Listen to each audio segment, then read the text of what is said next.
Peace and love, everybody. This is Young Nas from iGotOptions LLC, and in this video I want to talk about how to properly organize your charts. Alright, so if your chart looks a little bit like mine, then you may be experiencing an overwhelming chart. Now, I have mentioned in previous videos how this is something that you should get used to, right? Seeing multiple lines in your chart. But I realized that we can avoid this issue of these charts appearing overwhelming, and it really just comes down to organization and the placement of our support and resistance levels. So what I'm going to do is I'm going to erase all of these lines and we're going to start from scratch. All right, so just for reference, the stock we have up right now is Boeing, and we're currently on a 30-minute chart.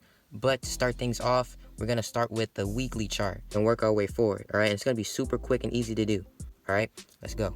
All right, now that we have up a weekly chart of Boeing, we can start getting to work. So the first thing we want to do is we just want to mark up any levels that we see on this weekly time frame. Now, I know we're not going to see a lot of things, but that's the point. We're going to see a very limited amount of support and resistance levels, all right? So we're just going to mark up everything that we see. So I see this little pivot point right here, this little support level. So I'm going to mark that right here.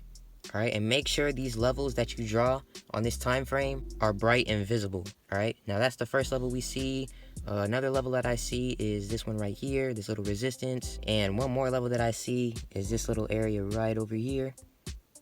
All right, and I think that's really it for now. All right, now once we're done with the weekly time frame, we're gonna move on down to the daily time frame. All right, now some of you may already know what I'm doing. All right, this is what's called top-down analysis, all right, or multi-time frame analysis. So we're just working from the most largest time frame that we can and working our way down to a smaller time frame. All right, so back to what I was saying now. We just want to look for any levels that are more visible to us now that we're on this smaller time frame. And I see a couple. I see this level right here. And any levels that you draw on this time frame, make them smaller and make them a different color. All right, so I'm going to make this white and I'm going to make it a little bit smaller. All right, so we have this level here. All right, now let's say that's all the levels that we needed for this time frame. Then we would work our way down to the hourly time frame. All right, so I'm going to go on down to the 1 hour chart. Now, honestly, I could stop right here because this is already a lot more satisfying to look at due to the fact that there's a lot more space, right? So we can honestly leave it like this. But if you want to take it a step further, you can do that, right? If you see some levels that you want to mark up, you can add them, but just make sure you make them a different size or a different color.